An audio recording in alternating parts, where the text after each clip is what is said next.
আসসালামু আলাইকুম। আমি ইঞ্জিনিয়ার শাহাবুদ্দিন আহমেদ। আজকের এই নির্মাণ বিষয়ক এপিসোডে আপনাদেরকে স্বাগতম।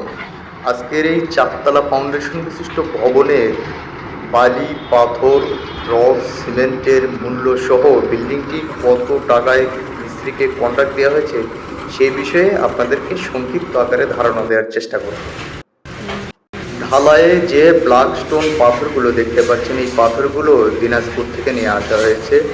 দিনাজপুরে এই পাথরের মূল্য প্রতি টন ৩৩৫০ টাকা এবং বগুড়া পর্যন্ত নিয়ে আসতে ২০ টন পাথরের গাড়ি ভাড়া মূল্য চলে গেছে ১৩,০০০ টাকায়।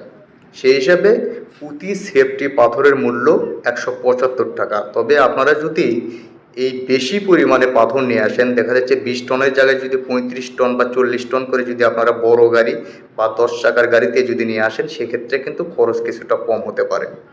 আর যে ডুমর বালিগুলো দেখতে পাচ্ছেন, এই ডুমর বালিগুলো প্রতি গাড়ি ২৮,০০০ টাকা, অর্থাৎ বড় গাড়ি প্রত্যেক গাড়িতে ৭২০ থেকে ৭৫০ সেফটির মতো বালি এসেছে।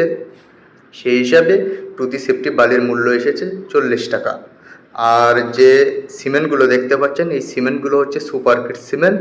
সুপারকিট সিমেন্ট বাসাতে ট্রাক দিয়ে পৌঁছানো পর্যন্ত মূল্য এসেছে ৫৭০ টাকা। এইটা ট্রাক দিয়ে কোম্পানি থেকে সরাসরি। এবং যে বিএসআরএম রডগুলো দেখতে পাচ্ছেন, এই রডগুলোর মূল্য ধরা হয়েছে ৮৮,৫০০ টাকা। তো এই ছিল আমাদের রড, সিমেন্ট, বালি এবং পাথরের মূল্য। আর নির্মাণাধীন এই ভবনটি চারতলা ফাউন্ডেশন বিশিষ্ট মিস্ত্রিকে সাব কন্ট্রাক্টে দেওয়া হয়েছে ১৩০ টাকা প্রতি স্কোয়ার ফিট। ছাদ মেপে মিস্ত্রিকে বিল দেওয়া হবে। এটা শুধুমাত্র স্ট্রাকচারের রেট, অর্থাৎ একদম ফাউন্ডেশন থেকে শুরু করে ছাদ ঢাল পর্যন্ত মিস্ত্রিকে ১৩০ টাকা রেট দেওয়া হবে। ফিনিশিং কাজের রেট এখনও ঠিক করা হয়নি।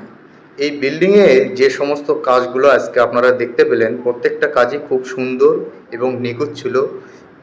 বিল্ডিংয়ের ফাউন্ডেশনে যে সেন্টারিংগুলো আছে, রড বাইন্ডিং এবং কাজের যে ফিনিশিং, সবচেয়ে গুরুত্বপূর্ণ ছিল হচ্ছে মিক্সড ডিজাইন রেশিও, অর্থাৎ ঢালাইয়ের যে অনুপাত, পানি সিমেন্টের যে অনুপাত, এই জিনিসগুলো অত্যন্ত নিখুঁত ছিল, খুব সুন্দর ছিল। সর্বোপরি কাজটা খুব সুন্দর হয়েছে। অসংখ্য ধন্যবাদ।